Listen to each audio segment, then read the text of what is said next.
Everyone, welcome to most wanted series. और आज का चैप्टर है एनाटॉमी ऑफ फ्लावरिंग प्लांट। तो एनाटॉमी ऑफ फ्लावरिंग प्लांट के अंदर हम देखेंगे सबसे पहले कि टिश्यूज़ क्या होते हैं, टिश्यूज़ कितने टाइप के होते हैं। टिश्यूज़ के अंदर हम देखेंगे मेरिस्टेमेटिक टिश्यू, फिर उसके बाद में हम देखेंगे परमानेंट टिश्यूज़। तो टिश्यूज़ का क्लासिफिकेशन, मेरिस्टेमेटिक टिश्यूज़ का क्लासिफिकेशन, उनके फीचर्स, और परमानेंट टिश्यूज़ के फीचर्स देखेंगे जो different types of permanent tissues हैं। Simple permanent tissue, complex permanent tissue, xylem, phloem, simple में पेरेन्काइमा, कोलेनकाइमा, स्क्लेरेन्काइमा, इनके बारे में हम बात करेंगे। और फिर हम मेरिस्टेमेटिक टिश्यूज जो है उसके बारे में बातें पहले ही कर लेंगे, जो है क्लासिफिकेशन से रिलेटेड बातें, है ना, लोकेशन के बेसिस पे और फंक्शन के बेसिस पे उनका क्या क्या क्लासिफिकेशन रहेगा। ओके, अब उसके बाद हम आएंगे वो है जो जितने भी आपके जाइलम, फ्लोएम, उनके पढ़ने के बाद में टिश्यू सिस्टम पढ़ेंगे। टिश्यू सिस्टम का मतलब है कि सारे टिश्यूज मिलकर के एक प्लांट की बॉडी को बनाने के लिए 3 टिश्यू सिस्टम के फॉर्म में होते हैं। सबसे पेरीफ्री पे होता है ईटीएस, सबसे सेंटर में होता है वैस्कुलर बंडल, वो है वीटीएस, और इन दोनों के बीच में होता है GTS. Vascular tissue system, ground tissue system and epidermal tissue system, इस तरीके से हम लोग पढ़ेंगे इसको। ओके, और फिर हम पढ़ेंगे सेकेंडरी अपने जो है जो स्ट्रक्चर्स हैं उनकी बात करेंगे, जैसे रूट, डाइकोट रूट और मोनोकोट रूट्स के क्रॉस सेक्शन कटिंग के अंदर हम देखेंगे उनकी बॉडी के अंदर ये ईटीएस, वीटीएस, जीटीएस कैसे बने हुए हैं, क्योंकि ईटीएस, वीटीएस, जीटीएस बना हुआ है सिंपल परमानेंट टिश्यूज से मिलकर के, कॉम्प्लेक्स है टिश्यू इसलिए, है ना। फिर हम बात करेंगे स्टेम की। स्टेम के अंदर मोनोकोट स्टेम, डाइकोट स्टेम के सेक्शन कट पढ़ेंगे हम लोग, ठीक है। फिर लीव्स पढ़ेंगे, लीव्स के सेक्शन कट पढ़ेंगे, उनको देखेंगे हम लोग। उसके बाद हम आएंगे सेकेंडरी ग्रोथ के अंदर, जो डाइकोट के अंदर होती है, कैम्बियम बनने की वजह से, लेटरल मेरिस्टेम बनने की वजह से होती है। और कैम्बियम 2 तरीके की होती है, वैस्कुलर जो स्टील के अंदर बनती है, और दूसरी कॉर कैम्बियम जो कि आपके कॉर्टिकल रीजन में बनती है। दोनों की वजह से ये गर्थ में इंक्रीज करेगा, और गर्थ में इंक्रीज होने की वजह से यहाँ पर सेकेंडरी ग्रोथ ये कहलाएगी। ओके, तो इस तरीके से हम देखते हैं कि प्लांट के अंदर बेसिकली 2 टाइप की ग्रोथ होती है। सुनिएगा, इस चैप्टर को पढ़ने से पहले इसको पूरा का पूरा समझिए क्या चीज है ये chapter.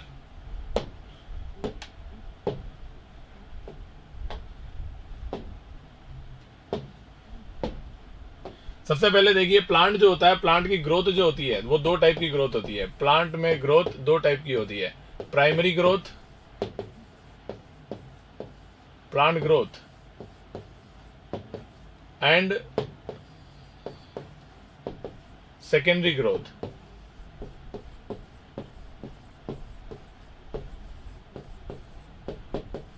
Primary growth and secondary growth. अब प्राइमरी ग्रोथ किसकी वजह से हुई सर? प्राइमरी ग्रोथ से जो होता है वो होता है लेंथ के अंदर इंक्रीज होता है प्लांट, लेंथ इंक्रीज। और सेकेंडरी ग्रोथ से जो होता है वो गर्थ इंक्रीज होता है, चौड़ाई बढ़ती है, गर्थ इंक्रीज होता है प्लांट का। तो सर सेकेंडरी ग्रोथ किसकी वजह से होती है? सेकेंडरी ग्रोथ जिसकी वजह से होती है, ये पहले होती है या ये पहले होती है? तो कहने का मतलब है प्राइमरी ग्रोथ जो होता है वो होता है फर्स्ट, और ये सेकेंडरी ग्रोथ होता है सेकेंडली। तो सर फर्स्ट प्राइमरी ग्रोथ सभी में होती है क्या? Yes, primary growth present in all type of plant, all plants, all plants shows primary growth. Secondary growth dicots, angiosperm के अंदर, है ना, और साथ साथ जिम्नोस्पर्म में भी होती है, प्लस जिम्नोस्पर्म्स और एंजियो में, डाइकोट्स के अंदर सेकेंडरी ग्रोथ देखने को मिलती है हमें। अब चलो ये तो समझ में आ गया सर, प्राइमरी ग्रोथ में प्लांट बड़ा होगा।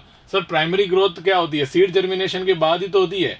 तो हम कह सकते हैं कि प्लांट ग्रोथ के अंदर सबसे पहले होगा सीड जर्मिनेशन। क्या होगा? Seed germination. सीड जर्मिनेशन के बाद होगी प्राइमरी ग्रोथ। तो हम कह सकते हैं कि सीड जर्मिनेशन हुआ, फिर प्राइमरी ग्रोथ हुई, फिर सेकेंडरी ग्रोथ हुई। तो डाइकोट प्लांट का ये लाइफस्टाइल आपको देखने को मिलता है। तो सर सीड के टाइम पे क्या होता है? तो सबसे पहले हम बात करते हैं कि सर सीड में क्या होता है? सीड के अंदर प्रेजेंट होता है प्रोमेरिस्टेम। क्या प्रेजेंट होता है? प्रोमेरिस्टेम। देखना टिश्यू कैसे खेलते हैं एक दूसरे के साथ में। प्रोमेरिस्टेम को मैं यहाँ बनाता जाऊंगा अभी, है ना। सीड के अंदर है प्रोमेरिस्टेम, और सीड का जब जर्मिनेशन होता है तो ये प्रोमेरिस्टेम कन्वर्ट हो जाता है ऑन जर्मिनेशन।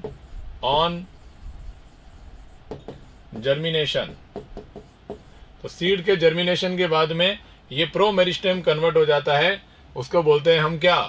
2 टाइप के प्राइमरी मेरिस्टेम के अंदर। तो promeristem converted into primary meristem.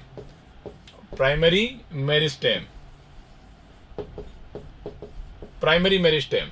अब सर ये प्राइमरी मेरिस्टेम हमें तो आपने बता दिया प्रो मेरिस्टेम सीड के अंदर प्रेजेंट है। अब प्राइमरी मेरिस्टेम कहां पर प्रेजेंट है ये जरा बताएं आप। तो प्राइमरी मेरिस्टेम जो होते हैं वो दो टाइप के होते हैं, एक होता है शूट अपाइकल मेरिस्टेम, एक होता है root apical meristem. Shoot apical meristem, okay, और दूसरा होता है root apical meristem. Root apical meristem मतलब एक प्लांट जो है उस प्लांट के अंदर ऊपर नीचे रूट है और ऊपर शूट है, तो यहाँ शूट अपाइकल मेरिस्टेम होगा ये वाला, और यहाँ होगा रूट अपाइकल मेरिस्टेम। तो शूट अपाइकल मेरिस्टेम और रूट अपाइकल मेरिस्टेम ये लोकेशन के बेसिस पे क्लासिफिकेशन हो गया, और ये प्लांट में पहले लाइफ में कौन आएगा उसके बेसिस पे मेरिस्टेम हो गया। सर मेरिस्टेम क्या होता है? मेरिस्टेम का मतलब होता है लोकेशन। सबसे पहले मेरिस्टेमेटिक टिश्यू, तो मेरिस्टेमेटिक टिश्यू जो होता है उसको बोलते हैं मेरिस्टेम। मेरिस्टेम प्लांट के अंदर वो लोकेशन जिसमें मेरिस्टेमेटिक टिश्यू प्रेजेंट होता है। मेरिस्टेमेटिक टिश्यू क्या होता है? ऐसा टिश्यू जिसके अंदर ऐसा ग्रुप ऑफ सेल है ना, ऐसा टिश्यू जिसके अंदर ऐसे सेल्स होते हैं जो कंटिन्यूअसली डिवाइड होते हैं। तो कंटिन्यूअसली डिवाइड होने वाली सेल्स को हम क्या बोलेंगे भाई? मेरिस्टेम, मेरिस्टेमेटिक टिश्यू बोलेंगे। और ये पहले आया सीड के बाद में, तो यहां हम बोलेंगे कि सर प्राइमरी मेरिस्टेम आ गया, तो हम बोल सकते हैं सीडलिंग बन गया। क्या बन गया? सीडलिंग। ये है सीडलिंग। तो सीडलिंग कौन सा है? ये वाला। तो सीडलिंग के अंदर शूट अपाइकल और रूट अपाइकल मेरिस्टेम, ये प्राइमरी मेरिस्टेम के दो टाइप हो गए। सर शूट अपाइकल मेरिस्टेम क्या करता जाएगा? ये बनाएगा शूट सिस्टम। किसका फॉर्मेशन करेगा? शूट सिस्टम का फॉर्मेशन करेगा, ओके। और ये बनाएगा रूट सिस्टम, ये नीचे रूट बनाएगा, रूट सिस्टम बनाएगा, ओके। तो ये बन गया शूट सिस्टम, ये बन गया रूट सिस्टम। ऐसे करते ही प्लांट कैसे हो जाएगा? लेंथ में बढ़ जाएगा, है ना। प्लांट की लेंथ जो है वो बढ़ जाएगी ऐसे करने पर, करेक्ट। तो भाई शूट अपाइकल मेरिस्टेम सर जब नीचे शूट सिस्टम बना रहा है, तो शूट सिस्टम क्या है? शूट सिस्टम है परमानेंट। शूट सिस्टम जो होता है, शूट सिस्टम के अंदर उसके अपेक्स की बात करें, शूट अपाइकल मेरिस्टेम, तो ये कहां पर प्रेजेंट होता है? अपेक्स पर। तो ये अपेक्स पर है, ये भी अपेक्स है, ये रूट अपेक्स पर है, और ये शूट अपेक्स पर प्रेजेंट है। इसको छोड़ दो, तो इनके अलावा ये दो शूट अपेक्स और रूट अपेक्स के अलावा और मेरिस्टेमेटिक टिश्यू कहां पर है बॉडी के अंदर? तो हम अभी ये छोड़ देते हैं कि प्लांट के इस पे और इस पे, यहाँ नीचे रूट है तो रूट के टिप पे और शूट के टिप पे मेरिस्टेमेटिक है, इसके अलावा सारा परमानेंट है। तो शूट सिस्टम में क्या है सर? शूट सिस्टम के अंदर है परमानेंट टिश्यूज। कौन है?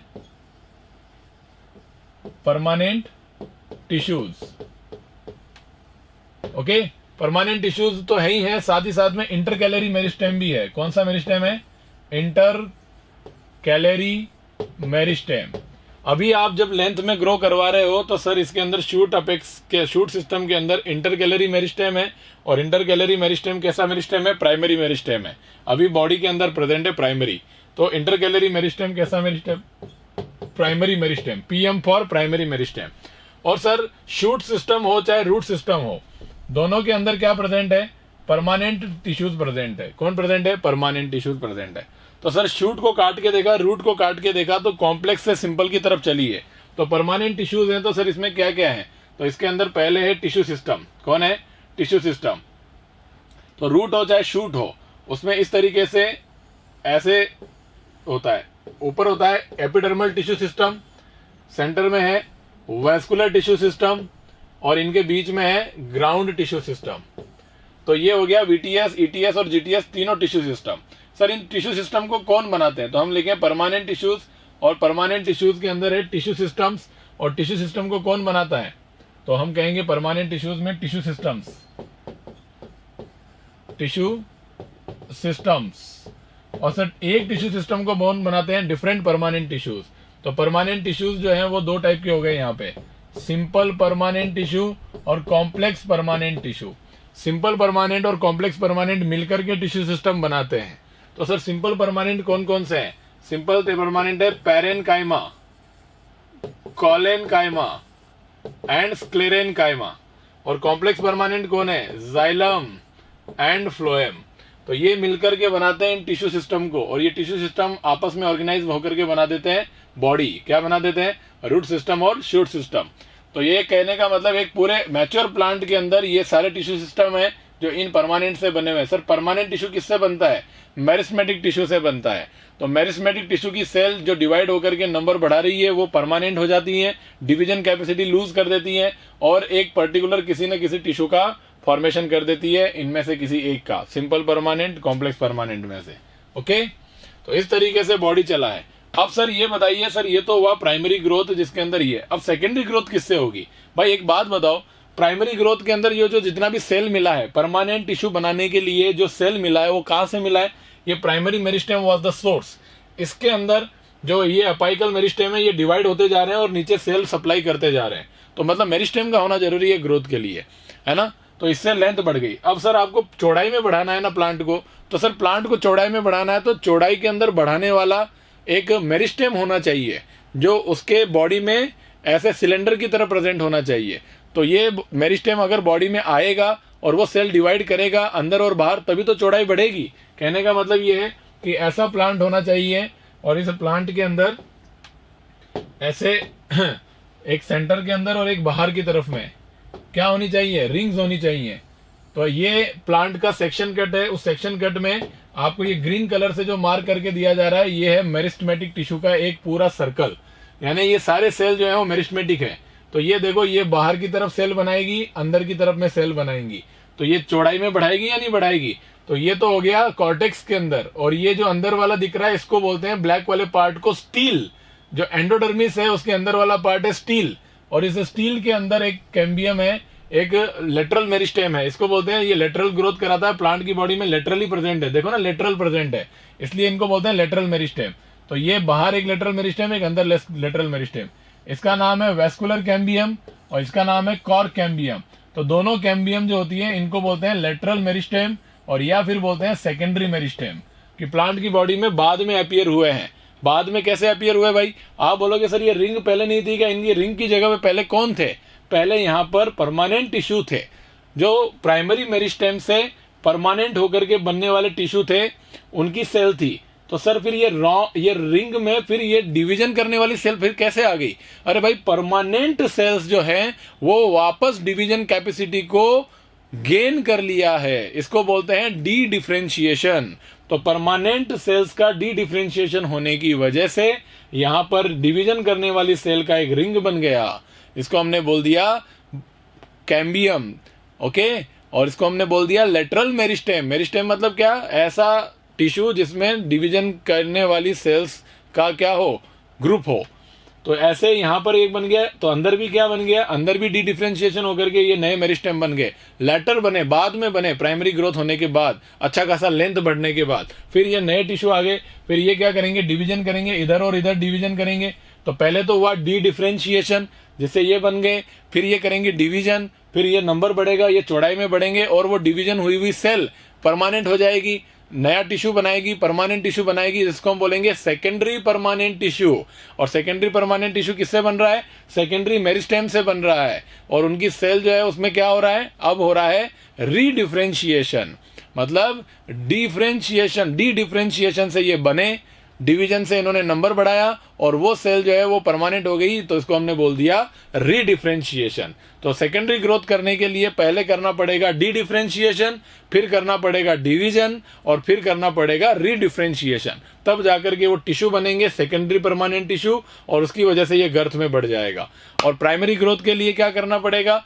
परमानेंट प्राइमरी मेरिस्टेम के अंदर डिवीजन करना पड़ेगा और फिर बाद में डिफरेंशिएशन करना पड़ेगा। तो प्राइमरी मेरिस्टेम के अंदर डिफरेंशिएशन से बनता है प्राइमरी परमानेंट टिश्यू, और प्राइमरी परमानेंट टिश्यू में डी डिफरेंशिएशन से बनता है सेकेंडरी मेरिस्टेम, और सेकेंडरी मेरिस्टेम के अंदर डिवीजन और रीडिफरेंशिएशन की वजह से बनता है सेकेंडरी मेरिस्टेमेटिक टिश्यू। ये होता है सीक्वेंस डाइकोट के अंदर, लेंथ में बढ़ाते हैं, गर्थ में बढ़ाते हैं। तो इस तरीके से ये पूरा आपको समझ में आना चाहिए। अब आप देखिए, tissues on the basis of stage of development, meristematic, permanent, undifferentiated, fully differentiated। differentiated का मतलब कैपेसिटी, डिवीजन कैपेसिटी एब्सेंट, तो इसके अंदर डिवीजन कैपेसिटी एब्सेंट होती है, no division, no cell division, और यहां सेल डिवीजन प्रेजेंट होता है। ये मेरिस्टेमेटिक ओरिजिन के बेसिस पे, किसके बेसिस पे? ओरिजिन। सबसे पहले कौन आया? प्राइमरी मेरिस्टेम आया, सबसे पहले तो प्रो मेरिस्टेम होता है सीड में, फिर आया प्राइमरी, फिर आया सेकेंडरी मेरिस्टेम। आप बताइए सेकेंडरी मेरिस्टेम कहां से आया? सेकेंडरी मेरिस्टेम आया primary permanent tissues. Primary permanent tissue से सेकेंडरी मेरिस्टेम कैसे बना? डी डिफरेंशिएशन के थ्रू। किसके थ्रू? डी डिफरेंशिएशन के थ्रू। तो डी डिफरेंशिएशन से सेकेंडरी मेरिस्टेम बन गया। ओके, अब परमानेंट कौन से होते हैं सर? जिसमें एक ही टाइप की सेल होती है, एक टिश्यू ऐसा परमानेंट जिसमें डिवीजन कैपेसिटी लूज करी हुई एक ही टाइप की सेल्स होती हैं, सिंपल। तो same cell, same types of cell, same types of cells, एक ही तरीके की सेल मिलकर के बना ली। जैसे कोलेनकाइमा में सभी सेल एक जैसी होंगी, स्क्लेरेन में एक जैसी होंगी, पेरेन में एक जैसी होंगी। कॉम्प्लेक्स में डिफरेंट टाइप्स ऑफ सेल्स होती हैं, अलग अलग तरीके की सेल्स होंगी, डिफरेंट टाइप्स ऑफ सेल्स, विभिन्न प्रकार की कोशिकाएं, डिफरेंट टाइप्स ऑफ सेल्स मिलकर के इसको बनाती है, जिसमें से जाइलम और फ्लोएम है। तो ये हो गया टिश्यू का क्लासिफिकेशन। फिर मेरिस्टेम देख लो यहाँ पे, प्राइमरी मेरिस्टेम, जिसमें आप देखते हैं कि सर लाइफ में पहले अपीयर होता है एपाइकल मेरिस्टेम, अभी बता दिया आपको मैंने, शूट अपाइकल, रूट अपाइकल, है ना। फिर इंटरकैलरी क्या होता है? इंटरकैलरी ऐसे होता है, जैसे ये बन गया ना नया शूट सिस्टम, तो यहाँ बनता है नोड नोड नोड, नोड के ऊपर बन रही है लीव्स, नोड के ऊपर बन गई लीव्स जो ऊपर की तरफ में है, शूट अपाइकल मेरिस्टेम। और ये मेरिस्टेम नीचे जा रहा है तो नोड के ऊपर अपनी जैसी सेल छोड़ के जा रहा है यहाँ पर, ये देखो ये मेरिस्टेमेटिक सेल, बाकी सब परमानेंट है। ये जो डॉट डॉट है वो मेरिस्टेमेटिक डिवीजन वाली सेल्स है, इनको बोलते हैं इंटरकैलरी मेरिस्टेम, और ये प्राइमरी मेरिस्टेम ही होता है। ओके, जब ये घास वगैरह ग्रासेस में होता है, ग्रासेस में कोई गाय वगैरह इसको खा जाती है इस पार्ट को, तो फिर ये वाले एक्टिव हो जाते हैं और ये वापस ऊपर की तरफ में नया वाला पार्ट बना देंगे, रिमूव्ड पार्ट को वापस बना दिया जाएगा। प्राइमरी मेरिस्टेम होता है ये भी। सेकेंडरी लेटरल मेरिस्टेम के बारे में मैंने बता दिया। अब सेकेंडरी मेरिस्टेम कहाँ होता है, कैसे होता है, ये तो मैंने बताया, कॉर्क कैम्बियम और वेस्कुलर कैम्बियम। अब है कहानी वेस्कुलर कैम्बियम की। आपने ये देखा, ये जो वेस्कुलर कैम्बियम होती है अंदर और ये कॉर्क कैम्बियम होती है अंदर, तो इसमें एक इंपॉर्टेंट बात समझिए क्या है।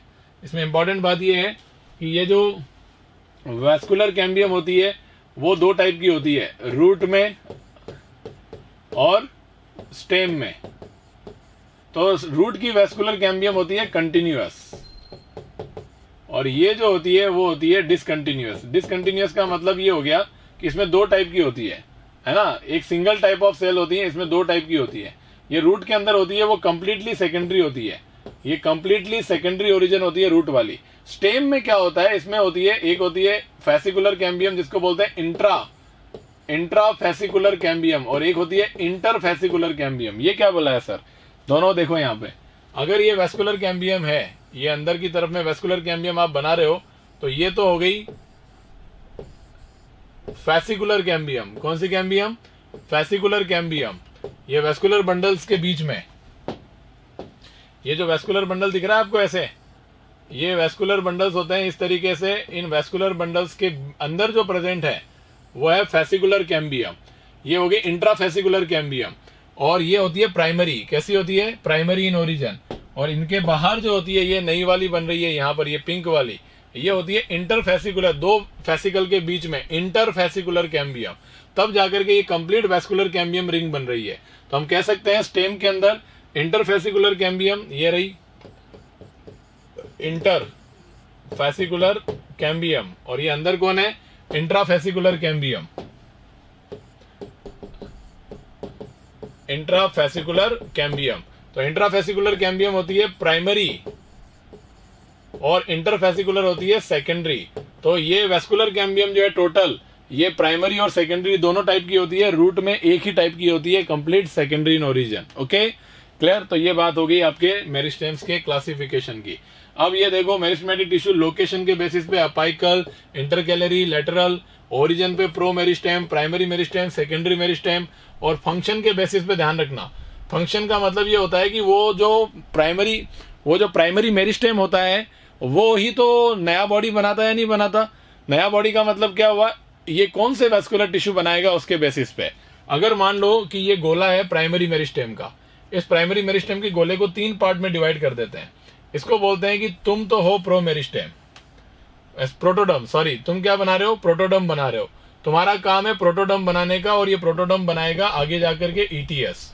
इसको बोल दिया कि तुम बनाओगे प्रोकैम्बियम, तो है ना, तुम इसको तो बोल दिया प्रोटोडर्म, इसको क्या बोल दिया प्रोटोडर्म, मतलब इस कैम्बियम के 3 हिस्से कर दिए, जिसका इसका नाम हो गया प्रोटोडर्म, ये बनाएगा एटीएस, इसका नाम हो गया प्रोकैम्बियम, ये बनाएगा वीटीएस, और ये है इसका काम है ग्राउंड मेरिस्टेम, इसका नाम दे दिया ग्राउंड मेरिस्टेम, ये बनाएगा जीटीएस। तो ऐसे करके आपका काम निर्धारित कर दिया, आप वेस्कुलर बनाओगे, आप एपिडर्मिस बनाओगे, आप बीच का जो भरने वाला मटेरियल है उसको बनाओगे। तो ये फंक्शन के बेसिस पे ये प्राइमरी मेरिस्टेम है। कौन है ये प्राइमरी मेरिस्टेम? तो इस मेरिस्टेम के इनिशियल्स हो गए ये initials of ETS, initials of VTS, initials of GTS. Okay, तो ये फंक्शन के बेसिस पे क्लासिफिकेशन हो गया। और परमानेंट तो आपको पता ही है, simple, complex, xylem, phloem, paren, collen and स्क्लेरेन।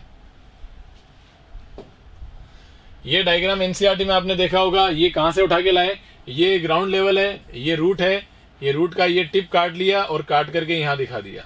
तो ये रूट अपाइकल मेरिस्टेम होगा, यहाँ पे रूट अपाइकल मेरिस्टेम। तो ये डायग्राम है रूट अपाइकल मेरिस्टेम का। और ये कहां से उठा के लाए? ये लाए, ये ग्राउंड लेवल है, ये नीचे ऊपर की तरफ में शूट है, शूट के अंदर इस तरीके से स्ट्रक्चर था, इस स्ट्रक्चर को उठा करके लाए। यहाँ लीफ बन रही थी, ये लीफ बन रही थी, और नीचे की तरफ में लीफ बनी हुई है, इन्होंने बना दी है लीफ नीचे की तरफ में। ठीक है जी। तो ये वाला स्ट्रक्चर काट लाए, उठा करके यहाँ पर निकाल दिया। तो ये शूट है, इसके अंदर कौन है? ये यहाँ पर, ये देखो, ये दिख रहा है आपको दो, ये ब्लैक वाले ये दो पार्ट दिख रहे हैं, ये दिख रहा है लीफ प्राइमोडिया है। ये कौन है? ये दो लीफ प्राइमोडिया। इनके बीच में कौन है? ये जो है वो कौन है? ये शूट अपाइकल मेरिस्टेम है। इसकी सेल डिवाइड हो रही है, और डिवाइड होकर के ये लीफ प्राइमोडिया बनाया है ना, नया बनाया। उससे पहले ये इन्होंने क्या काम किया? ये जब यहाँ थे, ये ऊपर गए यहाँ से, है ना, यहाँ ऊपर लिफ्ट हो गए। तो पहले ये कहाँ थे? इस तरफ थे, यहाँ नीचे। तो नीचे थे तब कहाँ गए थे? ऊपर कैसे चले गए? इन्होंने परमानेंट टिश्यूज बनाया, तो इन्होंने ये लीफ बना दी। ये देखो, ये जो बन रही है, ये नई लीफ बन रही है। ये देखो, ये ब्लैक वाली जो दिख रही है, लीफ बनने को जा रही है। ये नई वाली ब्लैक वाली लीफ बनने को जा रही है। ये आगे कैसे बनेगी? जैसे यहाँ पे बना के गया, ये ऊपर उठ जाएगा, और ऊपर उठते ही ये इस तरीके की स्ट्रक्चर यहाँ पे बन जाएगी, है ना। तो ये तो है ना, ये दो ब्लैक, ये ऐसी फ्यूचर में ऐसी बनेंगी, और ये जो छोटी दो है अंदर की तरफ में, वो ऐसी बन जाएंगी। तो कहने का मतलब ये सीक्वेंस फॉलो होता रहेगा। और ये अपाइकल मेरिस्टेम को कौन प्रोटेक्ट कर रही है? ये लीफ प्राइमोडिया प्रोटेक्ट कर रही है। और ये डिफरेंशिएटिंग लीव्स हैं, आगे जाकर के लीफ बनाएगी ऐसे जाकर के। तो ऐसे करते करते ये हाइट में चढ़ता जाएगा, और नीचे की तरफ में ये ऐसे स्ट्रक्चर बनता जाएगा। बन रहा है, ये बन के आया ही है, और फ्यूचर में भी बनेगा इस तरीके का, ऐसा ऊपर भी बनेगा। तो ये ऐसे डिवाइड होता जाता है। तो अब क्या होता है कि जब ये ऊपर चढ़ता जाता है, तो पीछे क्या करता है कि ये जो लीफ दिख रही है आपको, इनकी लीफ की बगल में, ये देखो, ये लीफ और ये लीफ, इन दोनों के बीच में ये जो बगल है, यहाँ पे ये कुछ पार्ट छोड़ता जाएगा पीछे। जैसे ये इसमें से कुछ चीज छूटेगी कहाँ पर? अब ये लीफ प्राइमोडिया है ना, इसको क्या करेगा? यहाँ पे थोड़ी सी चीज छोड़ देगा यहाँ पर, और इसके भी छोड़ देगा यहाँ पर। तो ये ऐसे हो जाएगी, और ये ऊपर उठ जाएगा। तो ये देखो, ब्लैक पोर्शन ये लीफ प्राइमोडिया लेकर के नीचे आ जाएंगी ऐसे, है ना। तो इसको बोलते हैं एक्सिलरी बर्ड। क्या बोलते हैं? Axillary bud. और ये नीचे और आ जाएंगी, तो ये देखो ऐसे आ गई। ऐसे आते ही यहाँ पे देखो, ये लीफ के एक्सिल में क्या रह गई? एक्सिलरी बर्ड रह गई। और ये एक्सिलरी बर्ड क्या कर सकती है? ब्रांच भी बना सकती है, फ्लावर भी बना सकती है, इन्फ्लोरेसेंस एक्सिस भी बना सकती है, कुछ भी बना सकती है। तो जो पीछे छूट गया पार्ट, वो एक्सिलरी बर्ड है। ओके, तो ये दोनों डायग्राम हो गए। ये अपाइकल, रूट अपाइकल मेरिस्टेम हो गया। ये बीच में देखो नोड पे इंटरकैलरी मेरिस्टेम हो गया। और ये लेटरली कौन है? लेटरल मेरिस्टेम है। इसको अगर सेक्शन कट काटे यहाँ से, ट्रांसफर सेक्शन, तो ये ऐसे दिखेगा। ये डायग्राम आपको एक अच्छा और पढ़ने के लिए ये भी आप देख सकते हो कैसे होता है। ये उसी का डायग्राम है, शूट अपाइकल मेरिस्टेम का।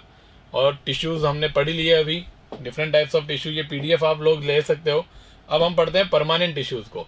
परमानेंट टिश्यू में पहले है पेरेन्काइमा, फिर है कोलेनकाइमा, और फिर है स्क्लेरेनकाइमा। ये पेरेन्काइमा, कोलेनकाइमा और स्क्लेरेनकाइमा, 3 आपके पास में परमानेंट टिश्यूज होते हैं। इसमें याद रखने वाली बात क्या है? एनसीईआरटी में बहुत क्लियर लिखा है कि इसका जो टिश्यू का लेवल होता है, लिविंगनेस जो होती है, वो सबसे ज्यादा लिविंग होता है पेरेन्काइमा। सबसे ज्यादा लिविंग कौन होता है? पेरेन्काइमा। ओके, पेरेन्काइमा सबसे लिविंग है। पेरेन्काइमा के बाद है कोलेनकाइमा, और कोलेनकाइमा के बाद है स्क्लेरेनकाइमा। तो पेरेन्काइमा, कोलेनकाइमा और स्क्लेरेनकाइमा, ये आपके पास में तीन ऐसे टिश्यूज हैं जिसके अंदर सबसे ज्यादा लिविंग पेरेन है, फिर प्रोटोप्लाज्म लेवल कम हो जाता है कॉलेन में, फिर और कम हो जाता है, इवन डेड हो जाता है, जीरो हो जाता है प्रोटोप्लाज्म लेवल, स्क्लेरेनकाइमा सबसे डेड होता है। इसके कैरेक्टरिस्टिक फीचर हैं वो आपको एनसीईआरटी से पढ़ के याद ही रखने पड़ेंगे। इसमें आपको इंटरसेलुलर स्पेसेस और उसके बाद में इसके जो कॉलेनकाइमा जो होता है उसको एंगल से थिकनिंग हो जाती है पेक्टोसेलुलोज की, पैक्टिन और सेलुलोज की। कहाँ पे? उसके जो कॉर्नर्स होते हैं वहां पर। तो इंटरसेलुलर स्पेसेस जो होते हैं वो जीरो हो जाता है यहाँ पर कॉलेनकाइमा में। अब आपसे ये पूछेंगे सर पेरेनकाइमा कहाँ होता है और कॉलेनकाइमा कहाँ होता है, स्क्लेरेनकाइमा कहाँ पर होता है? तो देखिए जी, ये पेरेनकाइमा जो है वो आपका सॉफ्ट पार्ट बनाता है, सॉफ्ट पार्ट। इसकी सेल की शेप कैसी होती है, इंटरसेलुलर स्पेसेस के बारे में, इसके प्रोटोप्लाज्म लेवल के बारे में आपको बताना है, और ये पेरेनकाइमा कहाँ कहाँ पर प्रेजेंट होता है ये आपको बताना है। तो मैं आपको बता देता हूं, ये पेरेनकाइमा जो होता है वो जीटीएस का पार्ट होता है मेनली। किसका? जीटीएस का पार्ट होता है मेनली। हालांकि ये जाइलम का भी पार्ट होता है, फ्लोएम का भी होता है और ईटीएस का भी होता है, लेकिन मेनली जीटीएस का पार्ट होता है। और प्लांट की बॉडी में 3 टिश्यू सिस्टम में से जो सबसे ज्यादा अमाउंट में टिश्यू रखता है वो जीटीएस रखता है। और जीटीएस में मेनली कौन है?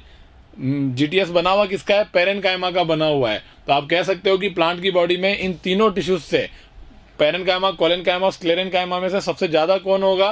तो पेरेनकाइमा ही होगा। इसलिए इसको अपन बोलते हैं बेसिक फ्रेमवर्क टिश्यू। ओके, सबसे फंडामेंटल टिश्यू है पेरेनकाइमा। उसके बाद हम बात करें सर कॉलेनकाइमा, तो यहाँ पढ़ लेते हैं भाई पेरेनकाइमा को। सिंपल है, इसकी लीव्स के अंदर, फ्लावर के अंदर, सबके अंदर प्रेजेंट है। सॉफ्ट एरियाज बनाता है और सॉफ्ट बनाता है प्लांट को। और बाकी सेल की शेप आप याद रख लो। इसके अंदर सेल वॉल जो होती है वो प्राइमरी होती है ओनली और थिन होती है। न्यूक्लियस अच्छा खासा होता है। ओके, इस तरीके से कॉलेनकाइमा के कॉर्नर्स जो होते हैं उसके ऊपर थिकनिंग होती है, सेलुलोज, हेमीसेलुलोज और पेक्टिन की। ये तीनों याद रखिएगा। थिकनिंग, सेलुलोज, हेमीसेलुलोज और पेक्टिन तीनों की होती है। शेप ऐसी होती है और ये मैकेनिकल सपोर्ट भी देता है और फोटोसिंथेसिस भी करता है। तो ध्यान रखना, क्लोरोफिल कंटेन करता है ये, है ना। इसके अंदर कॉलेनकाइमा में क्लोरोफिल होता है तो फोटोसिंथेसिस भी करता है और ये जो है वो सपोर्ट भी देता है। पेरेनकाइमा सपोर्ट नहीं देता है, वो बॉडी का मेन पार्ट बनाता है और उसके अंदर फोटोसिंथेसिस भी होता है। पेरेनकाइमा लीव्स में भी होता है। मैकेनिकल सपोर्ट कहाँ देता है? ये फ्लेक्सिबिलिटी प्रोवाइड करता है। क्या प्रोवाइड करता है? फ्लेक्सिबिलिटी। ये कहाँ प्रेजेंट होता है सर? ये होता है पिटियोल में, लीफ की पिटियोल और वीक स्टेम डाइकोट प्लांट में जो स्टेम होता है, यंग स्टेम, जो वीक स्टेम होता है, पतला सा, वो जो हिलता है ना ऐसे हवा आने पर, वो बिकॉज ऑफ कॉलेनकाइमा, क्योंकि उसकी हाइपोडर्मिस में कॉलेनकाइमा होते हैं, है ना। यंग स्टेम की हाइपोडर्मिस में कॉलेनकाइमा होते हैं जिसकी वजह से फ्लेक्सिबल होता है, मैकेनिकल सपोर्ट मिलता है। ऐसे पत्तियां फड़फड़ाती है ना यूं, तो उनके पिटियोल में क्या होता है? कॉलेनकाइमा होता है जो उसको फ्लेक्सिबल बनाता है। ओके, तो ये हो गया कॉलेनकाइमा। ये डायग्राम पेरेनकाइमा का, ये डायग्राम कॉलेनकाइमा का। लेबलिंग याद रखिएगा। अब है स्क्लेरेनकाइमा। स्क्लेरेनकाइमा में दो होते हैं। स्क्लेरेनकाइमा 2 का बना होता है। एक तो होता है स्क्लेरेनकाइमेटस फाइबर और दूसरे होते हैं स्क्लेरेट्स। तो दोनों में डिफरेंस पूछते हैं आपको। तो ये जो होती है वो इलोंगेटेड होती है, ये राउंड होता है। इसमें स्क्लेरेट्स में बहुत टाइप के स्क्लेरेट्स होते हैं, लेकिन उसमें से एक टाइप का स्टोन सेल आपको ब्रैकीस्क्लेरेट्स जो है वो यहाँ पर दिखाया गया है। इसमें ल्यूमेन है, इसमें भी ल्यूमेन है। ल्यूमेन जो होती है, इसमें देखो यहाँ पे पॉइंटेड एंड है, इसमें कोई पॉइंटेड एंड नहीं है। इसमें वॉल बहुत ज्यादा थिक है, इसमें वॉल इतनी ज्यादा थिक नहीं है, लेकिन हाँ नॉर्मली थिक है औरों के कंपैरिजन में, पेरेन और कॉलेन के कंपैरिजन में, लेकिन इसमें ज्यादा थिक होती है, इसमें कम थिक होती है। ये फाइबर्स का फॉर्मेशन करेगी और ये अलग ग्रिटीनेस प्रोवाइड करेगी, ये बहुत ज्यादा हार्डनेस प्रोवाइड करेगी अगर किसी पार्ट में है तो। इनके जाइलम के फाइबर, फ्लोएम के फाइबर इसके बने हुए होते हैं, और इवन जाइलम का ट्रैकिड जो होता है वो भी एक टाइप का स्क्लेरेनकाइमेटस फाइबर ही होता है, ट्रैकिड्स, है ना, वेस्कुलर एलिमेंट। क्लियर? और ये जो होते हैं वो सीड कोट के अंदर लेग्यूम के, जिनको हार्डनेस प्रोवाइड करेंगे, और चीकू के अंदर, गुआवा में जो ग्रीटीनेस आती है ना, करकरी सी आती है, वो इन्हीं स्क्लेरेट्स की वजह से आती है। चाय की पत्तियों में प्रेजेंट होता है, टी लीव्स के अंदर प्रेजेंट होता है, और ऐसे कई सारे ऑप्शंस हैं जो एनसीईआरटी में आप दे रखे हैं एग्जांपल, उसमें ये स्क्लेरेट्स प्रेजेंट होते हैं। तो ये था स्क्लेरेनकाइमा। इसके अंदर प्रोटोप्लाज्म 0 होता है। इसके अंदर जो होता है वो लिग्निन का वॉल होता है, सेकेंडरी वॉल प्रेजेंट होता है। सेकेंडरी वॉल में कौन सा मटेरियल होता है? लिग्निन सेकेंडरी वॉल मटेरियल होता है। अब है कॉम्प्लेक्स परमानेंट टिश्यू, वो है जाइलम एंड फ्लोएम। तो आप देख सकते हैं कि सर जाइलम और फ्लोएम के अंदर ये जाइलम इस तरीके से होता है जो वाटर को ऊपर की तरफ में भेजता है। फ्लोएम के अंदर दो डायरेक्शन के अंदर मूवमेंट होता है फ्लोएम सैप का। जाइलम में वाटर और मिनरल और बहुत सारी चीजें होती है, तो उसको बोलते हैं जाइलम सैप। इसमें भी फूड मटेरियल होता है, वाटर होता है, मिनरल्स भी होते हैं, बहुत सारी चीजें होती है। तो ये बन गया फ्लोएम सैप। तो फ्लोएम सैप दो डायरेक्शन में जा रहा है, देखो नीचे भी जाता है और ऊपर भी जाता है। इसमें केवल ऊपर वाली डायरेक्शन में जाता है, लोअर पार्ट से अपर पार्ट की तरफ वन वे डायरेक्शन होता है इसका। ठीक है, क्लियर, गॉट इट। चलो जी, अब आप देखिए कि सर ये प्लांट की बॉडी में जाइलम और फ्लोएम होता कैसे है। तो ये होते हैं जाइलम और फ्लोएम इस तरीके से। देखो ये रूट दिख रहा है, ये आपको एक कट दिख रहा होगा, इस कट में ये वेस्कुलर बंडल है। वेस्कुलर बंडल का मतलब है पेरीफ्री की तरफ फ्लोएम और उसी के आगे जाइलम। तो ये जाइलम हो गया, ये फ्लोएम हो गया, ऐसे होते हैं। अब इस पार्ट से तो होगा जाइलम सैप का कंडक्शन और इस पार्ट से होगा फ्लोएम सैप का कंडक्शन। ये दो डायरेक्शन में भेजता है ऐसे, और ये भेजेगा एक डायरेक्शन के अंदर। इसको और थोड़ा समझिए तो ऐसे देख सकते हैं हम लोग, ये ऐसे देखो, ये दिख रहा है वेस्कुलर बंडल, ये पूरा जाइलम है। इसमें एक डायरेक्शन के अंदर मूवमेंट होगा और इसमें दोनों डायरेक्शन के अंदर मूवमेंट होगा फ्लोएम में। तो फ्लोएम पेरीफ्री पे होता है, जाइलम सेंटर में होते हैं। Okay, clear. अब हमें देखना है कि सर जाइलम और फ्लोएम जो है वो कैसे किससे बने हुए होते हैं। तो जाइलम और फ्लोएम को अगर देखना है तो आप ऐसे देख सकते हो, ये देखो, ये जाइलम की ट्रैकिड्स हो गई और ये जाइलम हो गया पूरा, और ये फ्लोएम हो गया, फ्लोएम के ये सीव ट्यूब ये हो गए। इसमें मूवमेंट दो डायरेक्शन में हो रहा है, ऊपर और नीचे की तरफ में। इसमें ऊपर की तरफ में वाटर मूव हो रहा है।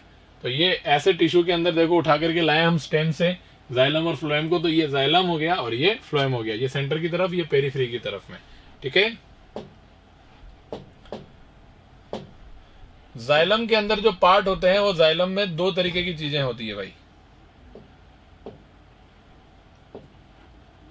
ये होती है ट्रैकिड्स। जाइलम बना होता है, जाइलम में एलिमेंट होते हैं चार, जाइलम एलिमेंट, चार एलिमेंट होते हैं, tracheids, vessels, xylem fibre and xylem parenchyma. Only ये पार्ट लिविंग होता है, बाकी ये सब स्क्लेरेनकाइमा के होते हैं, सब डेड होते हैं। कैसे होते हैं? Dead element. जाइलम डेड है लेकिन इसमें जाइलम पेरेनकाइमा एक अकेला है जो लिविंग होता है।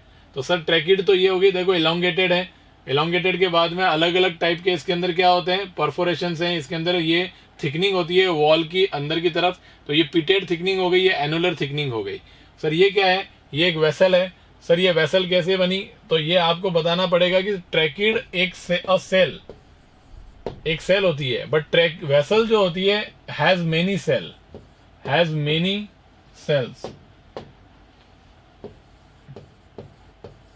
Many vessel member. एक वेसल के अंदर बहुत सारे वेसल मेंबर होते हैं, अकेली वेसल जो होती है वो इससे नहीं होती है। अब आप देखेंगे ट्रैकिड के ऊपर की तरफ में ऐसी छलनी जैसी चीज नहीं है, यानी कि एंड प्लेट नहीं है, परफोरेशन नहीं है। तो इसमें एंड प्लेट नहीं होता है, इसमें एंड प्लेट होता है। यहाँ पर ये पूरी फ्यूज हो जाएगी ऊपर जाकर के, ये फ्यूज हो जाएगी। एंड वॉल नहीं है इनके ऊपर, लेकिन इसमें एंड वॉल होती है। वेसल के अंदर क्या होती है? एंड वॉल प्रेजेंट होती है, जिसके ऊपर पिट्स होते हैं, और ये दूसरी वेसल इसके ऊपर लग जाएगी, तो आराम से आप इसको देख सकते हो। ठीक है, इट कंडक्ट्स वाटर सैप, ये करता है ऑर्गेनिक फूड का और कई सारी चीज। Xylem found in deep in the plant, और ये जो होता है वो आउटसाइड की तरफ होता है। Phloem provides, xylem provide mechanical strength, और ये इसका कोई मैकेनिकल फंक्शन नहीं होता है फ्लोएम का ज्यादा, ये एक्चुअली ज्यादा मैकेनिज्म बनाता है ना। तो इसमें हम देखते हैं ये किन किन का बना हुआ है, और ये फ्लोएम किसका बना हुआ होता है। फ्लोएम में जो एलिमेंट होते हैं वो हम लिखते हैं यहाँ पर कि जाइलम में ये एलिमेंट है, तो सर फ्लोएम में कौन होते हैं? तो फ्लोएम के अंदर एलिमेंट होते हैं, इसमें भी चार। इसमें होता है सीव ट्यूब, है ना, sieve tube element, sieve tubes. और सीव ट्यूब अकेली ट्यूब बहुत सारे सीव ट्यूब एलिमेंट की बनी होती है, जैसे वेसल बना हुआ होता है।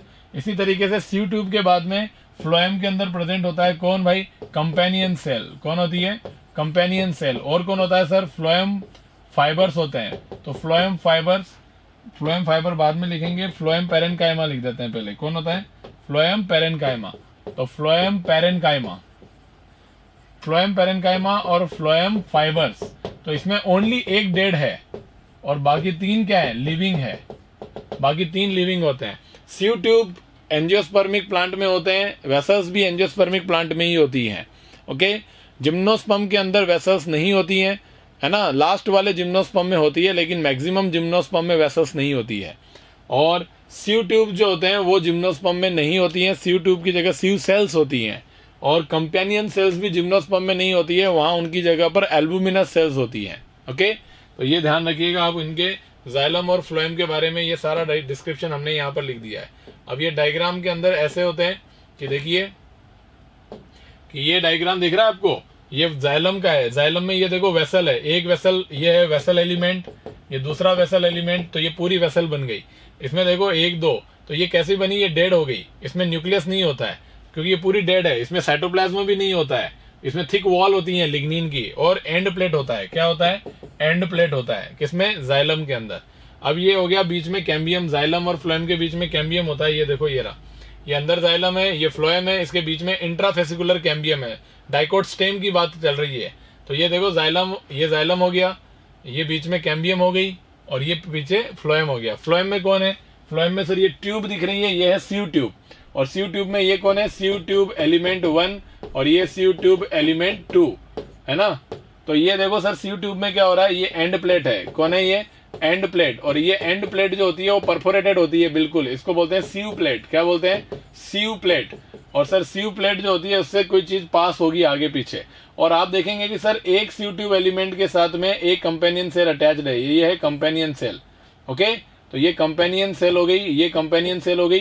तो कंपेनियन सेल देखो कितनी खतरनाक तरीके से ये आपस में जुड़ी हुई हैं। ये देखो प्लाज्मोडेस्माटा, पिट फील्ड बोलते हैं इसको। तो पिट फील्ड के थ्रू ये आपस में जुड़ी हुई होती है, इसकी चीज इसमें जा सकती है, इसकी इसमें जा सकती है।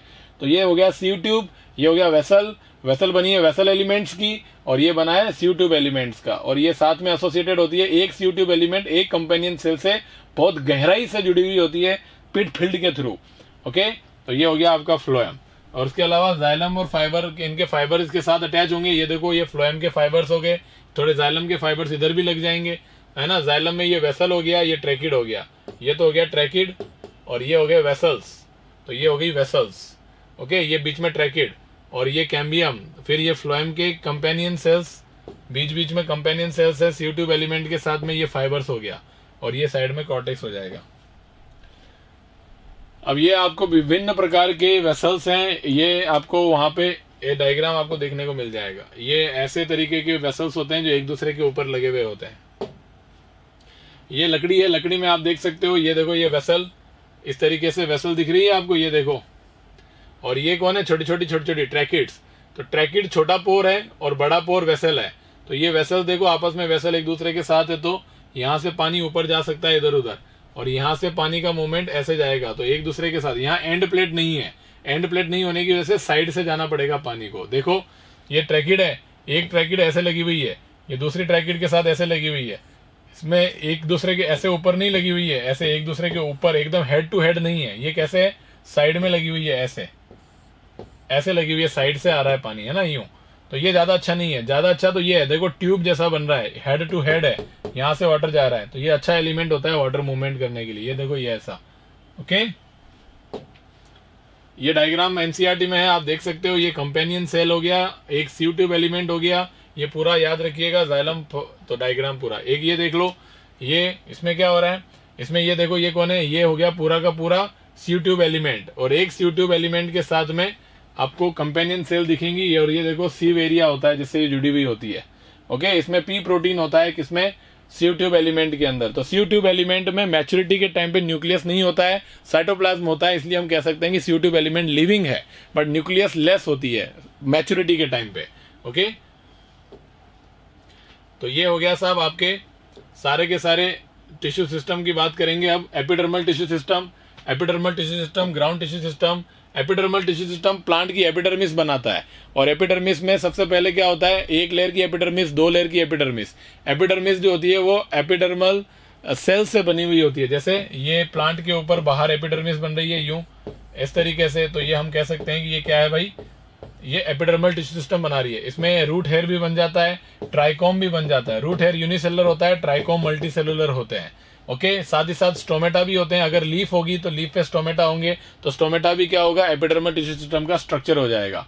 तो रूट हेयर, ट्राइकोम्स और स्टोमेटा। ओके, अब आप देखिए कि स्टोमेटा दो टाइप पे होते हैं गार्ड सेल्स के बेसिस पे। तो ये स्टोमेटल अपैरेटस हो गया जिसमें दो गार्ड सेल, एक पोर और बाकी सब्सिडियरी सेल्स। तो मेनी सब्सिडियरी सेल्स, दो गार्ड सेल और एक पोर, स्टोमेटल अपैरेटस बन गया। ये किडनी शेप होती है डाइकोट में और डंबल शेप होती है मोनोकोट ग्रासेस के अंदर होती है। ओके, तो इसको हम एपिडर्मल टिश्यू सिस्टम में कंसिडर करके चलते हैं। एपिडर्मल टिश्यू सिस्टम के अंदर एक चीज और देखने को मिलेगी, वो है बुलीफॉर्म सेल्स। बुलीफॉर्म सेल्स जो होती हैं वो ग्रासेस जो होती हैं, घास, उनकी एबेग सरफेस के ऊपर होती है, और वो एम्प्टी सेल्स होती हैं जो वाटर लॉस होने के बाद में वो लीफ को कर्ल कर लेती है और कर्ल करके वाटर लॉस को प्रिवेंट करती है। ओके, तो ये था एपिडर्मल टिश्यू सिस्टम। अब हम बात करते हैं ग्राउंड टिश्यू सिस्टम की। किसकी बात करते हैं? Ground tissue system. Ground tissue system simply मैंने बता दिया आपको क्या क्या होता है ग्राउंड टिश्यू सिस्टम के अंदर। जैसे कि एक मान लो स्टेम है, तो स्टेम में ऊपर ये तो हो गया ईटीएस। ओके, ईटीएस होने के बाद में नीचे की तरफ में आएंगे तो सर क्या क्या होना चाहिए? ग्राउंड टिश्यू सिस्टम को अगर तीन पार्ट में डिवाइड कर देते हैं, जीटीएस, इसके होते हैं तीन पार्ट, आउटर टू इनर। सबसे बाहर है कॉर्टेक्स। कौन है? कॉर्टेक्स रीजन सबसे बाहर होता है, कॉर्टेक्स। ओके, कॉर्टेक्स में क्या क्या होता है? सर कॉर्टेक्स में तीन पार्ट होते हैं, बाहर से अंदर। हम बाहर से अंदर की बात कर रहे हैं, ये direction outer to inner side जा रही है। तो कॉर्टेक्स सबसे बाहर होता है। कॉर्टेक्स में सबसे बाहर होता है हाइपोडर्मिस। हाइपोडर्मिस के अंदर होता है जनरल कॉर्टेक्स। जनरल कॉर्टेक्स के अंदर होती है एंडोडर्मिस। कौन होता है? एंडोडर्मिस। तो बताओ ये पार्ट जो है वो कौन हो गया? कॉर्टेक्स हो गया। तो ये लाइन ईटीएस की हो गई। ईटीएस के बाद में मैंने ड्रॉ कर दिया यहाँ पर एंडोडर्मिस। ये कौन है? एंडोडर्मिस। ये कोई प्लांट का सेक्शन कट है रूट का, ये ईटीएस हो गया, एपिडर्मिस हो गई। एपिडर्मिस के बाद में हम कहते हैं कि सर ये यहाँ पर ये एंडोडर्मिस हो गया। तो एंडोडर्मिस हो गया तो सर एंडोडर्मिस किसका पार्ट है? तो हम कहेंगे कि सर एंडोडर्मिस कॉर्टेक्स का पार्ट है। कैसे? तो एंडोडर्मिस कॉर्टेक्स में सबसे इनर मोस्ट लेयर हो गई, सबसे आउटर मोस्ट कौन हो गया? हाइपोडर्मिस।